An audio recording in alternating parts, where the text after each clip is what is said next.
Chapter 12. Déjà Chiang. You don't compare countries. You just trade one set of absurdities for another. The trick is deciding which flavor of chaos tastes better. Leaving Chiang Rai was emotional. It was much harder than I'd given even the slightest momentary thought to. Nam took me back to the bus station, and as we hugged goodbye, I felt my throat closing up. Settling into my seat, I gazed out the window with an unexpected longing to stay in Chiang Rai forever.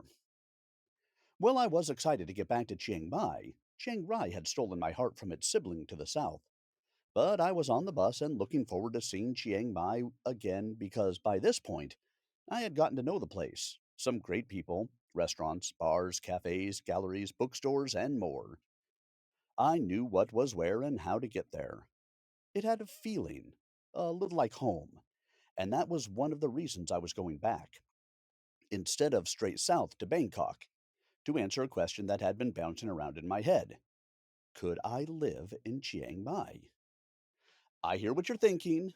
You've been to Chiang Mai for a grand total of a couple of weeks, and now you're thinking of pulling up stakes back home to plunk yourself down in a small city on the other side of the world, where you have a less than rudimentary grasp of speaking and even fewer skills with the written language. I thought about that too, and it was all a part of the matrix of could I, should I, why, and why not.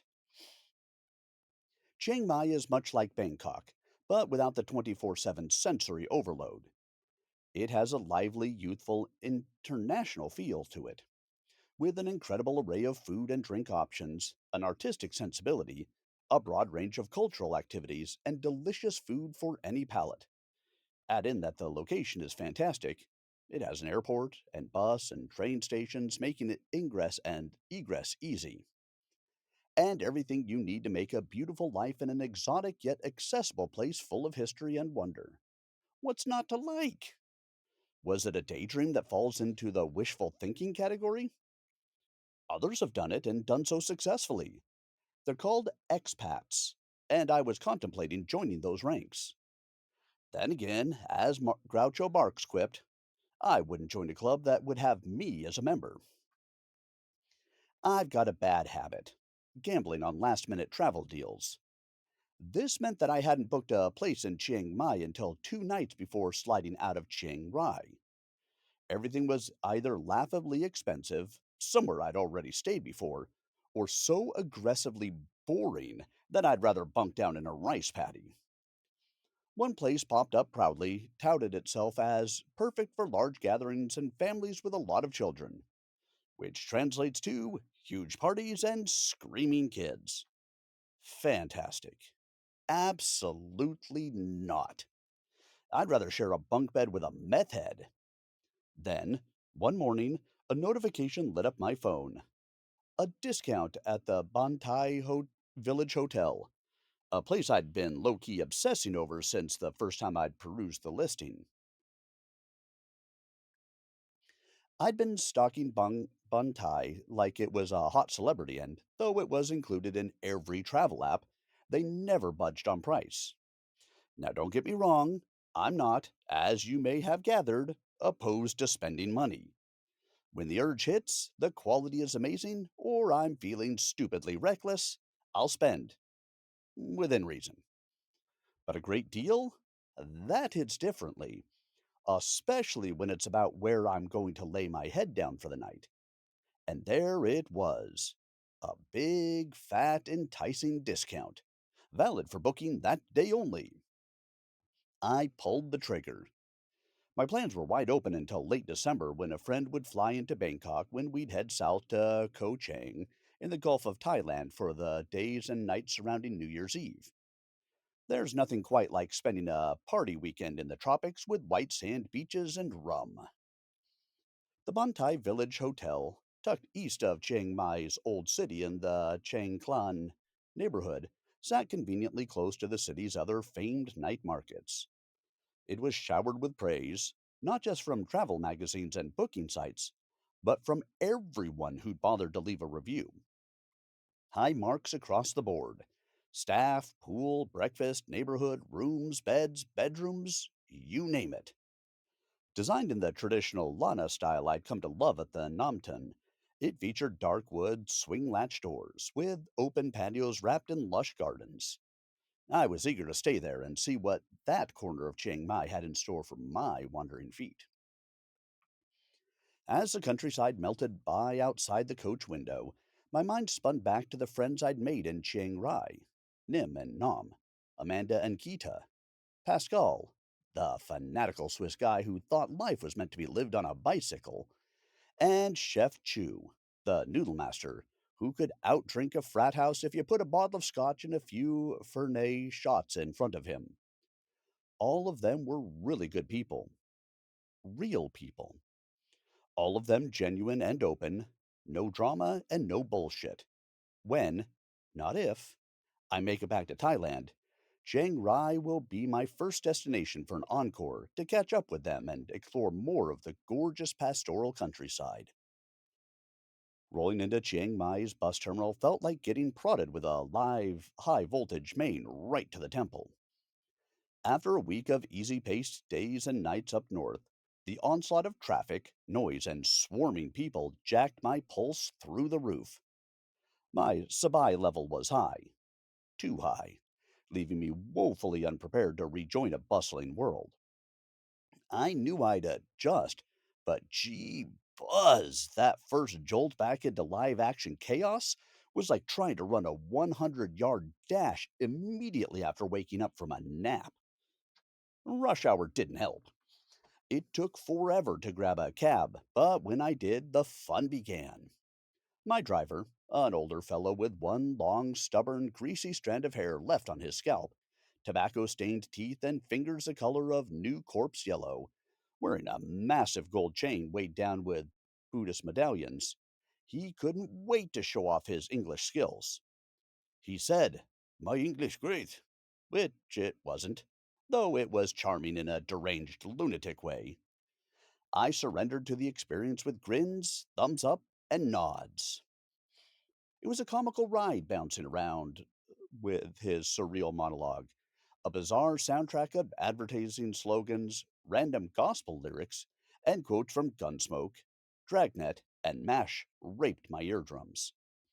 He seemed especially fond of Hot Lips Houlihan, making lewd sounds as he recalled Frank Burns's lust, which was now obviously his. Sometimes you've got to let the madness flow and hope to hell it knows where it's going. The Bantai Village Hotel was crammed into a labyrinth of alleys and ridiculously small, curved, high walled lanes. Check in was smooth and so professional that I wondered if they confused me with someone important. My ground floor room was under a deep, heavy overhang with a veranda choked with pillow encrusted benches, comfortable chairs that whispered, "You'll be sipping Johnny Walker Black on me later," and a small table complete with ashtray. The toilet bowl cleaner blue color of the pool in front of the room was intriguing. All was surrounded by tropical trees and shrubbery that cast shadows in all directions. As the concierge finished the tour of the room and I stowed things away, I was ready for a discovery jaunt. The front desk clerk handed me a clever map of the surrounding alleys and streets, a yellow highlighter showing the easiest ways to either escape, to, or from the madness. I say clever because of where the Bantai was located. There were tricks to the immediate neighborhood, and the map showed in detail how tiny twisting alleys connected up with a couple of major roads that, if one didn't know how to navigate, would be easy to get lost, go feral, to be found years later hiding out in the back room of a massage parlor. Not that being lost is a bad thing, but it might look bad if family flew over with a search and rescue team, found you knotted up in a ball in some dark corner in need of a shave, raving for more oil. Worse yet, once I left the hotel grounds with its Wi Fi coverage, my phone's GPS couldn't find signal past one bar. The map would have to do. Rather than head towards the familiar grounds of the historic old city, I went the opposite direction towards the closest night bazaar. When traveling without an agenda, I find it best to follow instinct. Within a block, it became very apparent. This wasn't the rustic charm of the old city or Niman's hipster zoo. This was the real, raw Chiang Mai. The part where locals hang out, sell pirated iPhones to each other in one corner, fake Chanel bags in another, and get massages that make you good and strong long time. Heading south down Loy Crow Road towards the river, taking my time to duck into alleys, popping into vintage everything shops, I had another syrupy espresso from a hand pull machine older than me, and offered return greetings to all the friendly ladies sitting outside their massage studios. They are welcoming, and even if you don't want a massage, they are great to sit and have a chat with, as they tend to know the ins and outs and all the social dirt of their neighborhood. Plus, they all really have dirty senses of humor.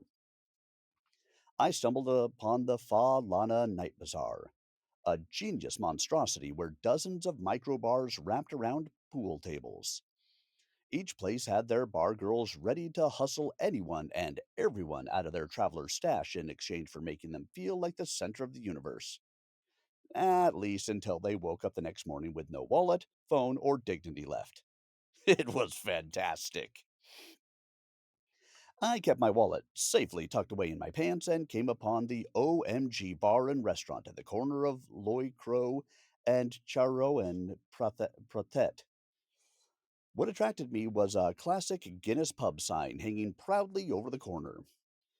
Capitulating to desire, I went in and ordered a Guinness and a shot of Jameson's because life is short, and I was way too sober at the moment, what with all the coffee.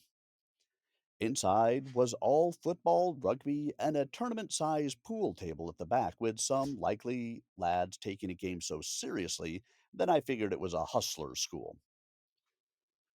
The menu read like an edible apology for colonialism: bangers and mash, fish and chips, steak and kidney pie with mash and liquor, sausage rolls, and every weekend they did up a classic English Sunday roast that required a reservation. Joy, the bartender, explained that her husband, Stuart, a British likely lad, owned the place, and that the pool league boys in back were tournament pros and were so serious that it seemed national pride was at stake. Maybe it was, because they usually won tournaments playing against other bars around town. There was a match coming up with another expat pub, so tonight was ruthless practice with game after game being shot. As friendly as everyone was, this was not what I was looking for. I had one more pint of Guinness, pinned the location to my Maps app, and wandered off to the Ping River to walk off the creeping buzz. The riverbank still bore the scars of the 2024 floods. You could still see the high water mark at the top of the pilings, where mangled plants were still warped around the base of the roadway on the underside of the bridge as a reminder of how fucked the place had been. The sheer volume of water during the calamity had broken over the banks and into the neighborhood. The folks at OMG showed me where they had to rebuild the entire lower half of the bar and kitchen. Mother Nature can be a real bitch at times. Heading back, I wandered around the bazaar looking at the stalls that were hiding behind the gauntlet of microbars. There was an eclectic mix of artesian jewelry and homey decoration items I had not seen at other markets. I got enmeshed into a long chat with a Persian rug dealer named Zahir, whose shop displayed gorgeous hand knotted rugs.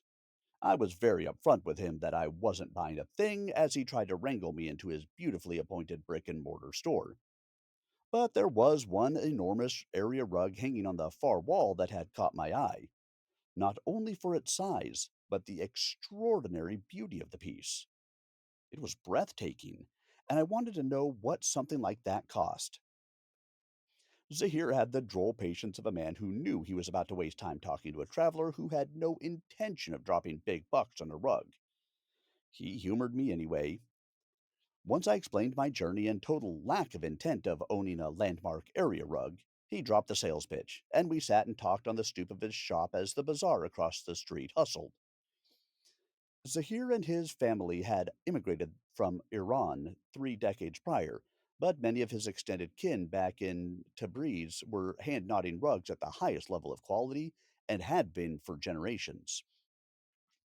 I learned about knots per square inch, KPSI.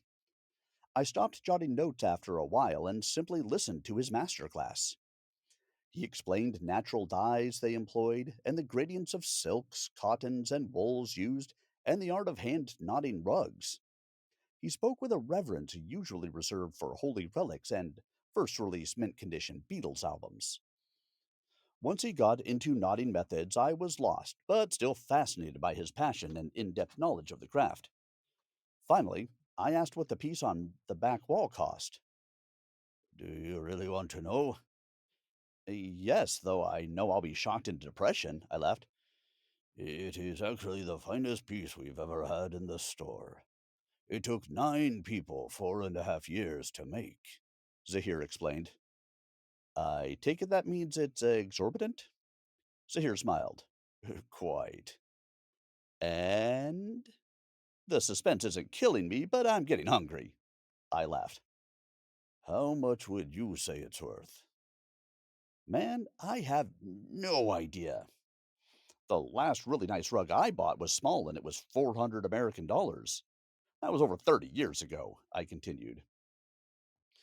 Let me explain. That piece is going to wind up in a museum someday. If someone were to buy that and we found out that pets would be playing on it, we would not sell it to them unless they paid full price in cash. He laughed. And 25.5 million baht. Zahir took out his phone and did a quick calculation, showing me the exchange rate. That would be about 750,000 US dollars. I laughed so hard, I almost dry heaved. Yeah, wrap it up, and I'll pop it into my carry on, as I wiped a tear of confounded mirth from my eye. We chatted more as I found him to be a really great company, so I invited Zahir out to grab a bite to eat when he was finished. I helped him close up shop, and when the last metal door was rolled down and locked, we headed down the long line of street carts lined up at the edge of the bazaar and shared a fantastic array of halal dishes: chicken biryani, roti with quail eggs, lamb curry, a sensational rice pilaf, and watermelon smoothies. Zahir had an early morning ahead of him, so we parted ways as I went back down the alley, past the Planet Hollywood Chiang Mai. That would be a hard no. Then into the part of the night bazaar where all the micro bars were. I thought a game of pool and a couple of drinks would be fun before heading back to the Bantai. At the first bar, I nursed an absinthe with ice water while secretly keeping score as the pool hustling bar girls worked over a couple of drunk Dutch guys, taking their money and getting them to buy watered down drinks, for which tourists pay double. I almost bought popcorn, the show was so good. Suddenly, a tiara topped birthday girl bombshell blasted onto the scene with a dozen glitter, sparkle, and sash laden banshees in tow. Where I'm from, we call them woo girls, as in high volume woo energy. The horror. Being an unencumbered farang, I was immediately targeted like a gazelle by a lioness hunt party. Before I knew it, I was pulled from my stool, grinding against glittery strangers, taking shots of questionable provenance, and laughing at jokes I'm pretty sure were about me. Biology is a hell of a thing. Somewhere between the fourth bar and the third sloppy kiss, I pulled the I have to pee escape move, melted into the crowd like a sought after criminal, and ghosted my way back to the Bantai.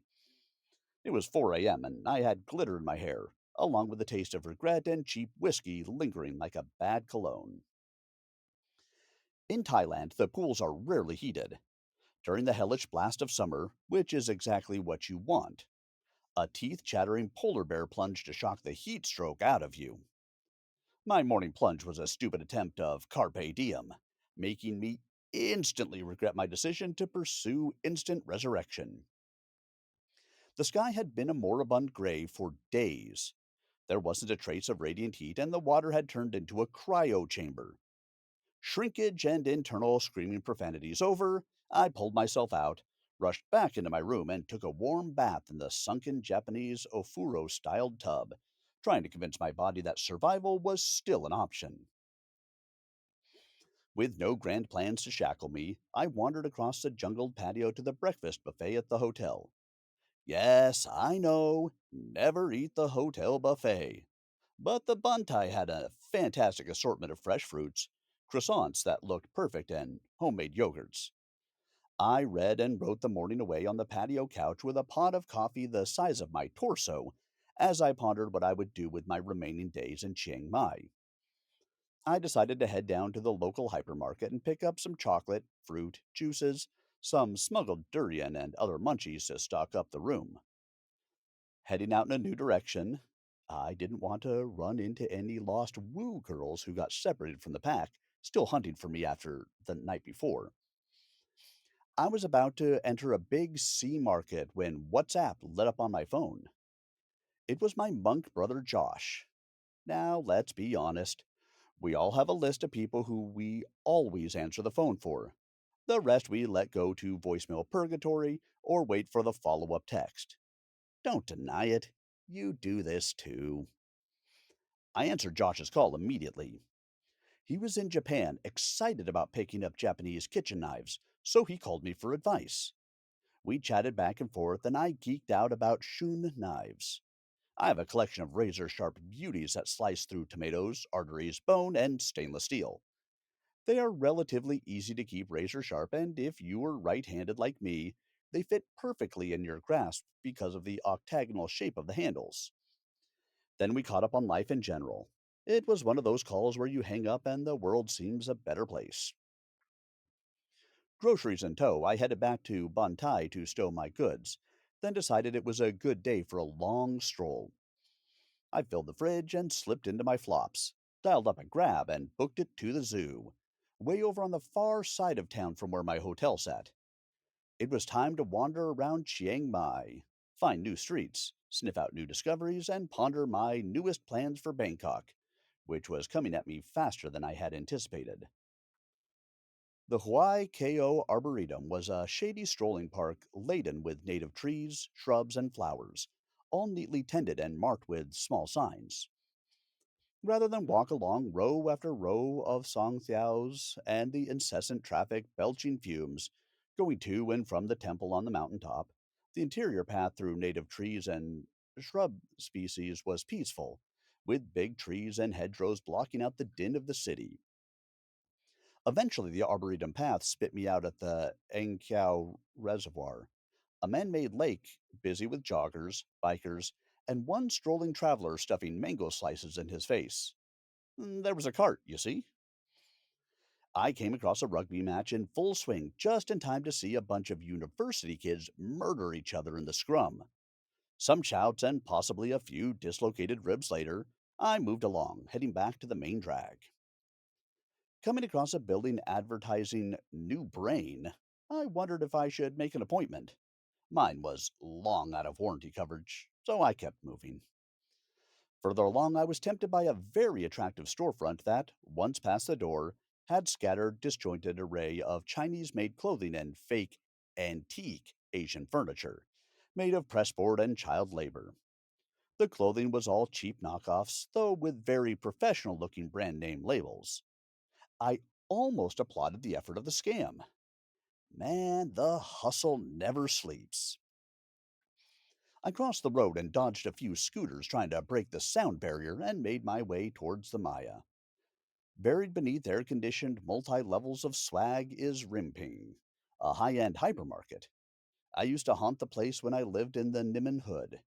The cut mangoes? Witchcraft.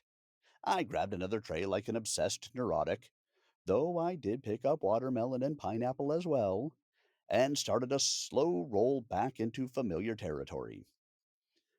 I swung into Okada Izakaya for a snack.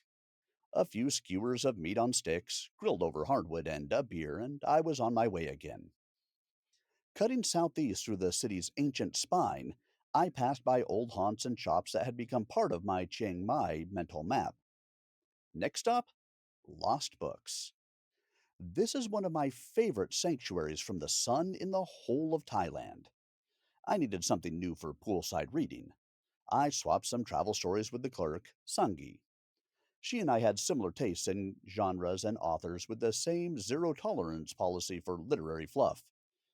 I asked her for some offbeat recommendations and walked away with new tales in my bag. From there, it was up the road to Gravity, where the crew greeted me back like an old friend. I ordered my usual avocado toast with fresh pico de gallo and a tall iced latte. Jasmine, the unofficial soul of the place, had started on my Java the moment she saw me strolling towards the door. We exchanged a smile and a why. A quiet, though heartfelt exchange of mutual respect in a city that runs on it. After refueling and cooling down, I popped into the Nampton next door to say hi. Sand was running the show as usual, the human example of grace and quiet competence. Gorge floated in and out like a specter. We caught up. Chiang Rai tales about noodle joints, duck soups, and that I still didn't like cow soy. I hadn't known, but Sand came from a small village to the north of Chiang Rai, so my journeys were familiar to her. When I told her about the hand pulled noodle shop, she said she made it an almost sacramental commitment to eat there every time she went north. I tipped her off about the Indian joint further along the sidewalk without reservation, and explained that this was not pre made reheated tikka masala on a plate of overly spiced dal. Sand lit up like a sunrise, saying she would definitely hit it up as she was heading north to visit her family soon. By the time I wandered back to Bantai village, my stroll was just shy of 10K and 5 p.m. Perfect time to wash the sweat and dust off, then go hunting for dinner. Ta Fe Road is one of Chiang Mai's major arteries. It cuts east straight into the heart of the old city through the Ta Fe Gate. You know, the one that everyone takes pictures in front of that bronze plaque? Built in 1296 AD, it's the epicenter and ultra famous landmark of tourism in Chiang Mai. But the path to get there from the Bantai was convoluted and secretive. Instead of walking the long way round to major arteries, I walked around the back of the hotel, down a small alley covered by a long arbor covered with flowering vines, like some enchanted shortcut in a Miyazaki film. Past a couple of tiny family run laundries, shirts and sheets flapping on their lines like prayer flags. Past Wat Buparam, whose quiet monks and stray dogs barely register the foot traffic, except for one small monk who liked to hide under his robes on the rise of the courtyard stupa until a visitor strolled by. Seeing a pile of orange robes on the stone steps attracted attention. I saw the little trickster, as visitors approached, pop up with a giggle. He was lousy at hide and seek, but fantastic at surprising visitors. Within 2 minutes, you're on Ta Phai, if you know the way. If you didn't know the alley was there, it would take an extra 15 minutes going around the long way. Like I said, clever map. The Ta Fe Road was a fantastic busy mess, in a good way. A loaded mix of dive and upscale bars, some very good To Mei restaurants, tourist shops of all sorts, including a couple of really good antique stores that, while the merchandise was excellent, the attitude was all about taking the tourist money through aggressive sales. The road itself was crowned by 24 arching ornate structures covered in white lights at regular intervals. At night, these were ablaze with thousands of tiny bulbs, making it into a makeshift runway for drunken backpackers and the occasional street food pilgrimage. It was there, amidst the haze of sizzling coconut oil and a throng of sweaty humanity, that I stumbled upon Pa Day, a roti cart. Not the thick, puffy roti you half heartedly tear through at your local Indian place. Nope, this was different. Those roti were ultra thin, crepe like miracles, crisp on the outside, tender, chewy goodness inside, much like a croissant, and stuffed with your choice of savory or sweet fillings, depending on which flavor of gluttony you were after. The line was 15 deep on three sides, a chaotic ballet of greedy desperation. That's what happens when your 5 year running Michelin Award street cart that sells roti for $1, you command a rapt audience. I waited among the churning horde, carefully studying others' order to figure out how 1. I could get one of these touted masterpieces of simplicity myself, and 2. Not appear to be an idiot when it was finally my turn. The ritual was simple: follow the trickle of bodies to the cart, grab a chit, check off your desired fillings: banana, Nutella, egg, cheese, then scrawl your name at the top. Around the corner, you hand over the chit and money to the gatekeeper, along with a paltry amount of cash. Then you wait, jealously watching as tray after tray of roti float past into someone else's grateful mitts. Beyond this chaos is one woman. One. A wrinkled, bad ass elderly woman who had to be in her 80s, cooking all of the orders. She manned the roti tawa, the traditional flat griddle that delivers that ethereal crispy exterior, armed with nothing but her bare hands and what must be asbestos tipped fingers. No spatula, no tongs, no spoons. Just pure, calloused mastery.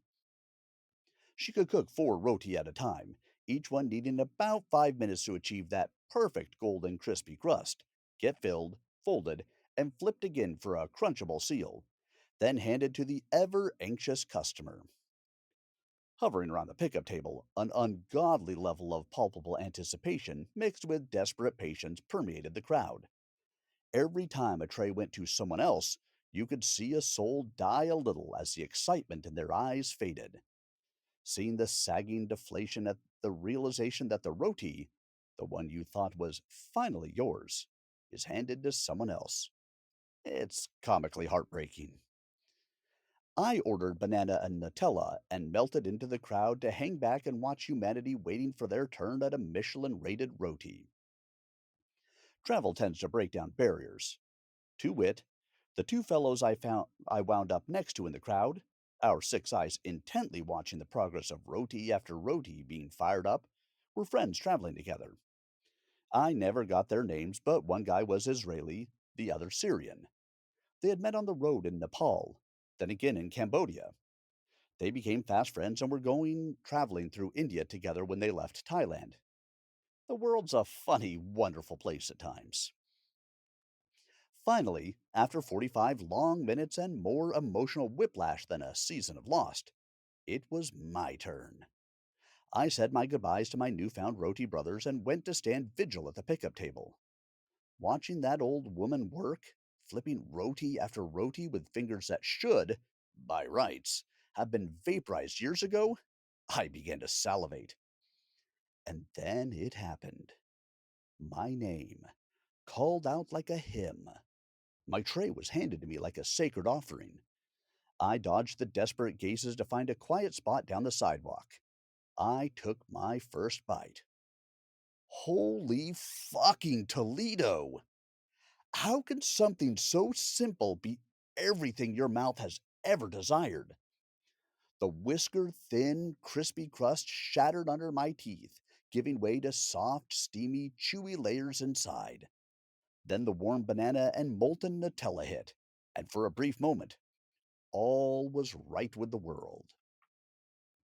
No wonder Michelin noticed. That little cart deserved credit and praise. My roti disappeared in seconds, leaving me with the desperate, guilty thought: I should get back in line. But the throng had doubled, and my appetite needed something more substantial. I'd be back. Next time, I'd be ordering 2. Minimum.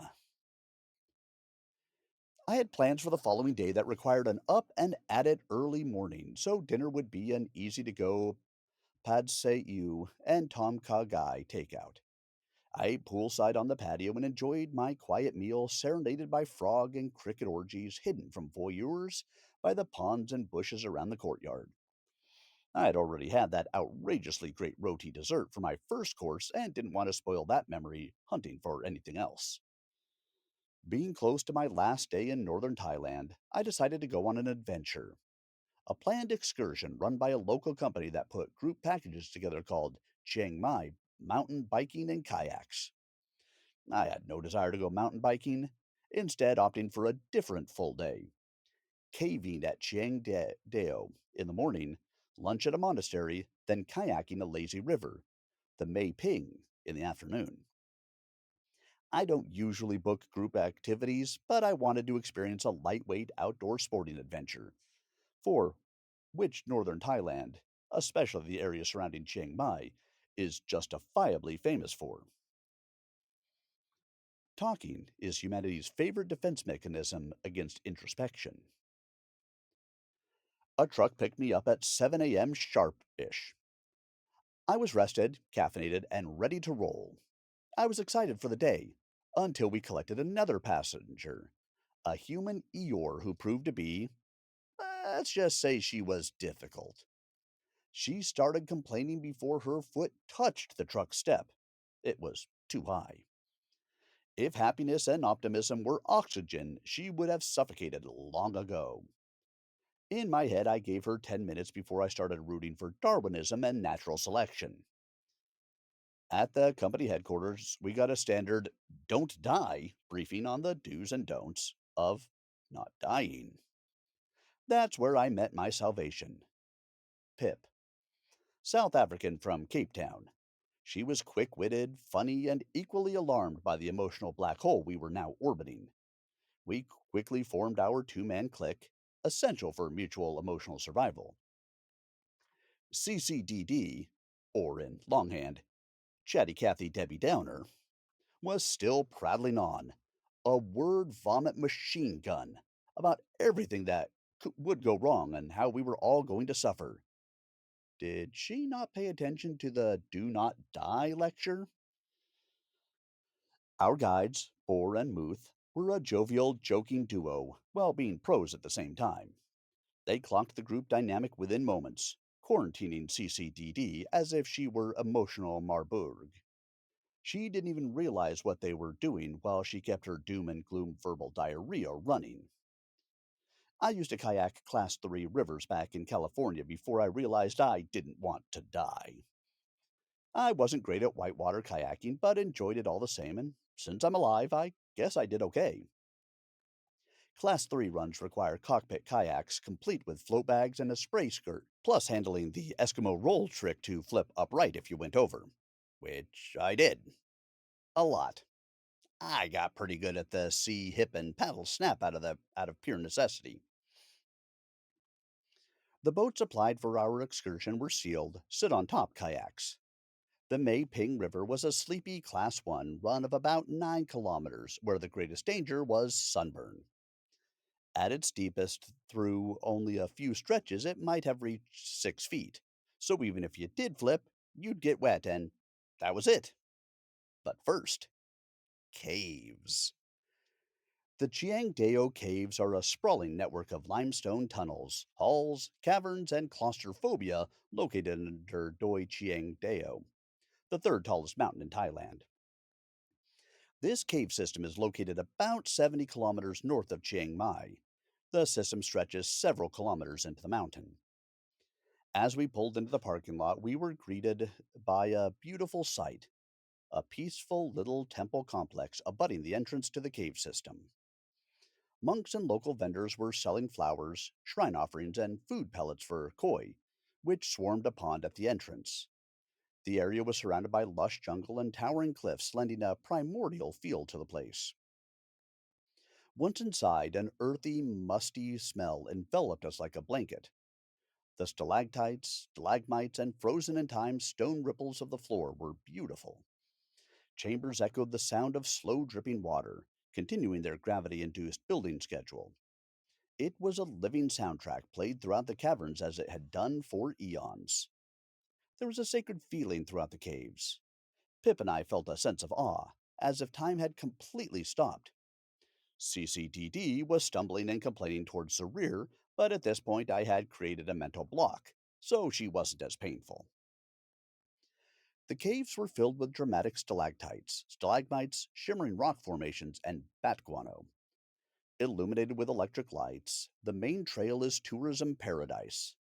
Other zones require a guide with a lantern to explore, lending a mystical, magical, and adventurous atmosphere.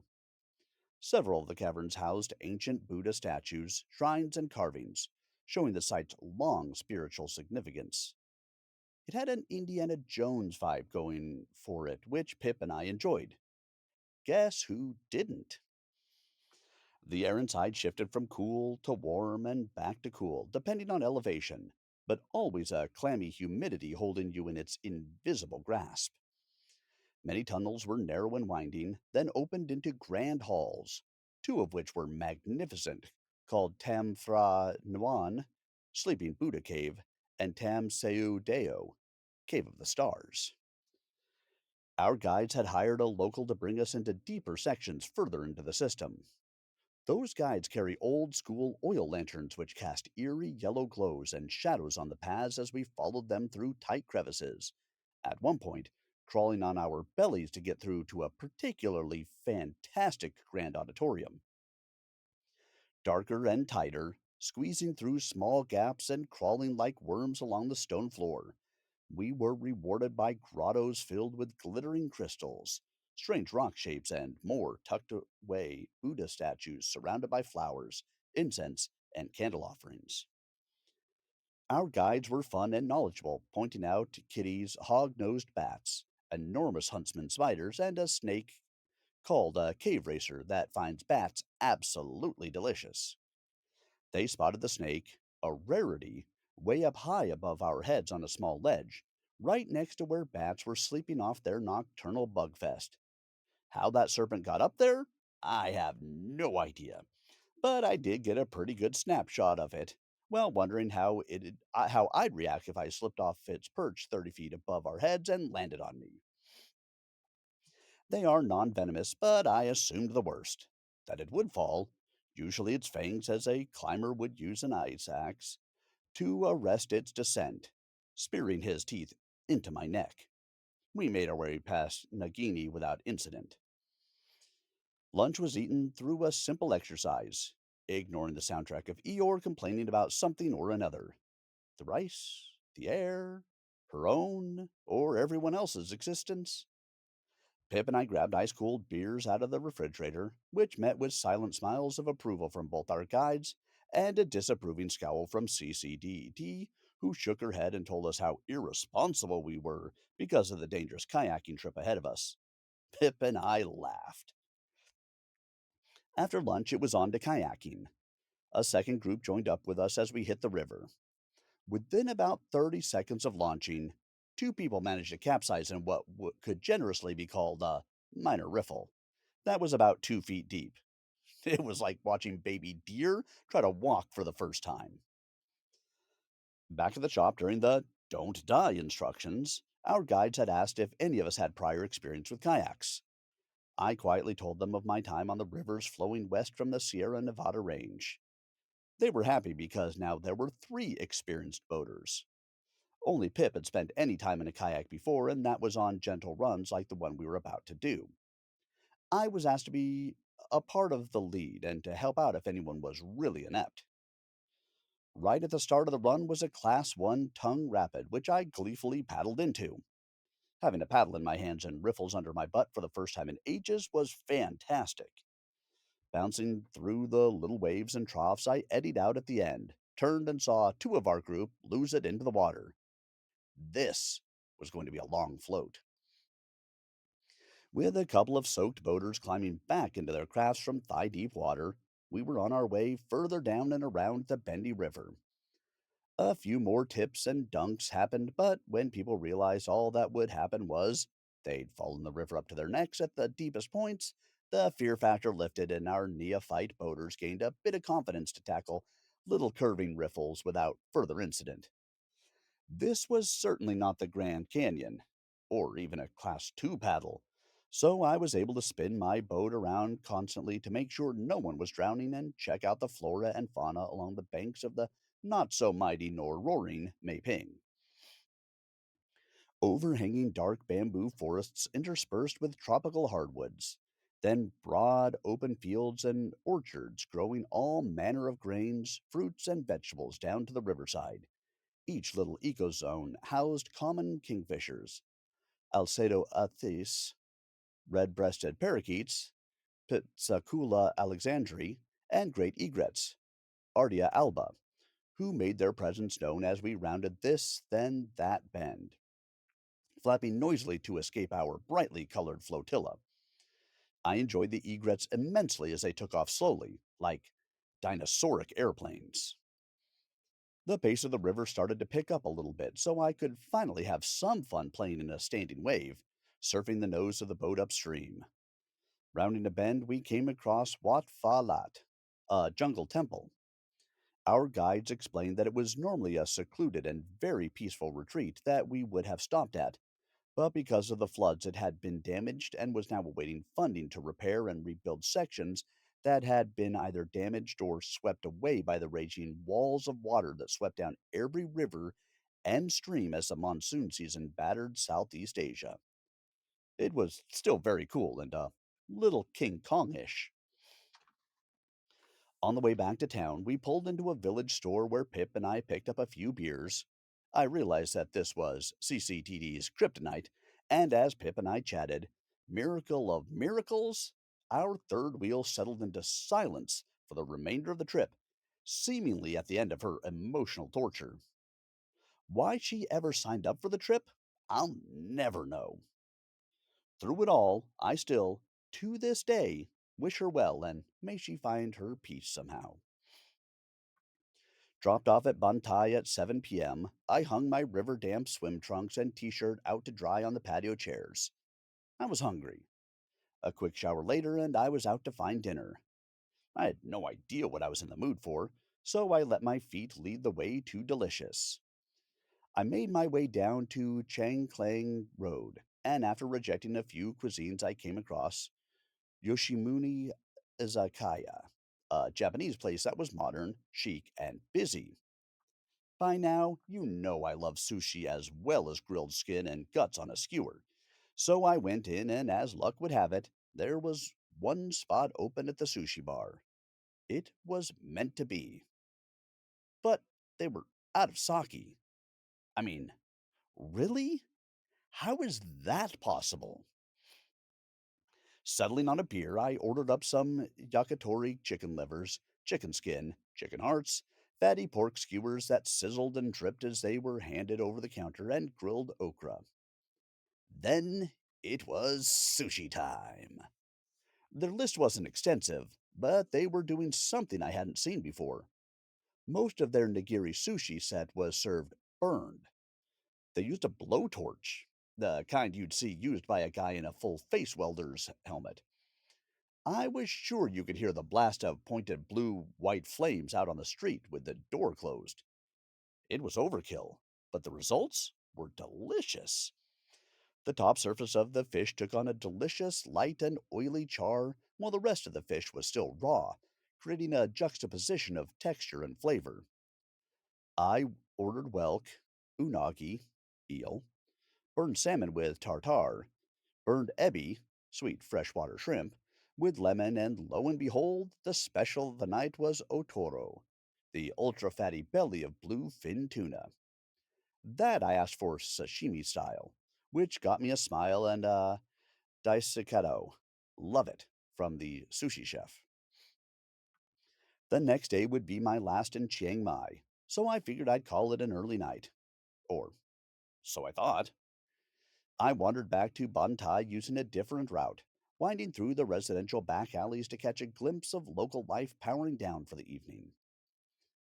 Just around the corner from the hotel's entrance, I stumbled across a bar called Cafe Blanco, a name that made absolutely no sense, since nothing about the place was remotely white.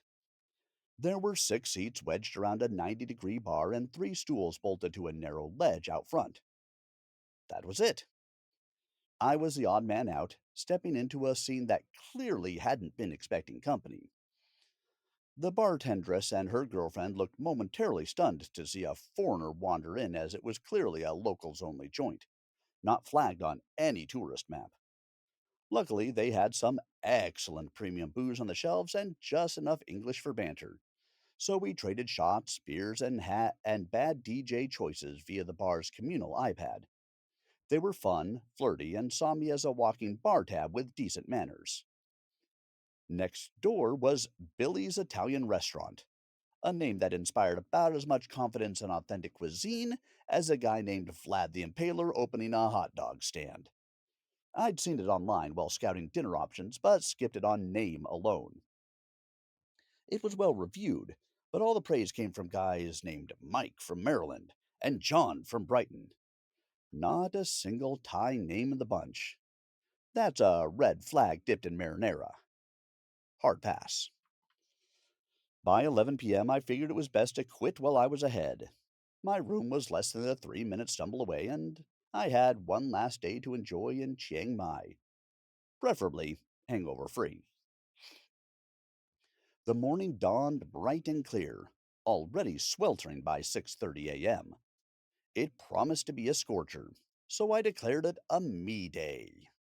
Pool, book, bit of writing, and a 40-second stroll to Wat Burfaram for some meditation time. I had some leftover snacks in the room and 3 fingers of Johnny Walker Black to polish off. No point in lugging it south when Bangkok sells liquor by the tanker load. I'd picked up The Sorcerer's Apprentices by Lisa Abend at the Lost Bookstore, a well written peek behind the curtain at El Bulli, Ferran Adria's mad scientist restaurant on the Spanish coast. The book isn't flashy, but it's a solid slow burn look at the staff who kept the machine running. It paired nicely with fruit, chocolate, and the thickly padded chaise lounge tucked under the overhang outside my room. Still, I couldn't shake a craving. Pho and banh mi. I'd come up empty searching Vietnamese restaurants nearby, but just south in the Myang Kam village neighborhood was a place called Pate Chiang Mai on Sri Don Chai Road. It was well reviewed and mostly by locals. The twist? It was halal, which meant no pork. A major curveball for Vietnamese staples that rely on the stuff. I was curious. How were they pulling off banh mi without it? Let's pause a moment to appreciate what a proper banh mi really is. In my not ever slightly humble opinion, it's the greatest sandwich on earth. The Vietnamese lifted the baguette from the French, then cranked it up.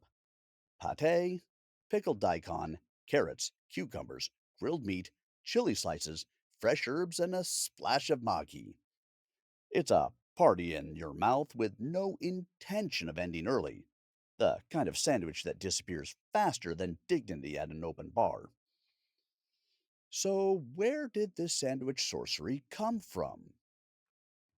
In the mid 19th century, the French were doing their Indochina thing, imposing architecture, cuisine, territorial theft, and colonial cruelty across Southeast Asia. Cambodia, Laos, Vietnam, parts of China, all administered under the tricolor. It was mostly a horror freak show, but a few culinary gems managed to slip through the blood soaked bureaucracy. The baguette stuck, and can you blame them? A well made French baguette is a minor miracle. Crusty, chewy, aromatic, a loaf with swagger. The locals were hooked, and even regions that didn't traditionally grow wheat began experimenting with cultivation just to feed the demand. The influence didn't stop in Vietnam either. Cambodia developed the Num Peng, and Laos brought forth the Keo Ji Pate. Wheat. Here's the catch: it hates humidity, which is basically Southeast Asia's whole vibe. It took decades to get decent crops going with right place, right strain, try, fail, then finally success. Until then, wheat had to be imported, a journey of over 8,000 nautical miles from Marseille, which made it impractical and very expensive. To stretch the milled wheat, Vietnamese bakers mixed in rice flour, creating, in that addition's wake, a lighter, airier loaf. Today, the Vietnamese have taken the art of the baguette to a heightened, albeit different space. Because of the heat, humidity, and types of wheat grown in Vietnam, the baguette has undergone a transformation. Whereas the classic French baguette is an uneven, lumpy, rustic long loaf with a serious, thick, mandible exercising, crunchy crust and hole-filled interior of gluten-created chewy goodness. The Vietnamese version is much more uniform in shape. The crust is much thinner, yet also possesses a wonderful crunch, while the inside is soft and, well, bready. And voila! The Vietnamese baguette. The fillings are variable. The baguette is not. I hoofed it down to Pate Chiang Mai, hoping for greatness, or at least a competent impersonation. The place was a clean, casual, hole in the wall with Thai and Muslim families slurping noodles and devouring sandwiches. I slid into a two top, scanned the menu, and faced my usual Thai menu roulette. Fortunately, I'd picked up enough to know Guy meant chicken. They'd subbed chicken liver pate and char siu style grilled chicken for the pork. Bold move. Worth a shot. I ordered the house banh mi Guy and a pho bo, beef pho. I thought wistfully of my favorite pho spot in Seattle, a family-run joint in the Ballard neighborhood on 15th, where the broth simmers for days and the tendon and tripe work medicinal magic on aging joints. But I knew better than to expect all that here. I asked the waitress if they had any of the good awful stuff. She smiled, shook her non comprehending head. Out came the phone. I typed in my request. Another smile. A polite no. Can't blame a guy for trying. The sandwich and soup? Solid. A proper farewell meal. Humble and hearty. Not a bad way to say goodbye to Chiang Mai. The morning was gray and sullen, as if Chiang Mai itself had rolled in clouds just to see me off. It matched my mood. Quiet, heavy, not ready to let go. I packed slowly, half hoping some invisible hand might intervene with a reason to stay. I didn't take the train. There's a masochistic romantic notion associated with overnight rail journeys. That is until you're reminded by the pervasive pain in your spine, knees, and kidneys that it isn't actually all that romantic after all. For $39, I could fly south in just over an hour. An easy trade. But northern Thailand had burrowed deep. Chiang Mai with its golden temples and alleyway surprises, with its gentle monk chants at dawn and bars hidden behind exotic potted plants. Chiang Rai, that quiet sibling with the wild imagination, its blue and white temples, its mythical tigers, and improbable calm. These places had become more than pins on a map. They were chapters I didn't want to end. The friends I had made, the flavors I chased, the quiet mornings and riotous nights. They're stitched now into the lining of who I am: memory, imagination, and soul. As the plane lifted, I pressed my forehead to the window, half hoping I could see one last glint of a temple spire or a mountain silhouette through the haze. Nothing. Just clouds. And a feeling I knew all too well: the ache of moving forward when parts of you linger behind.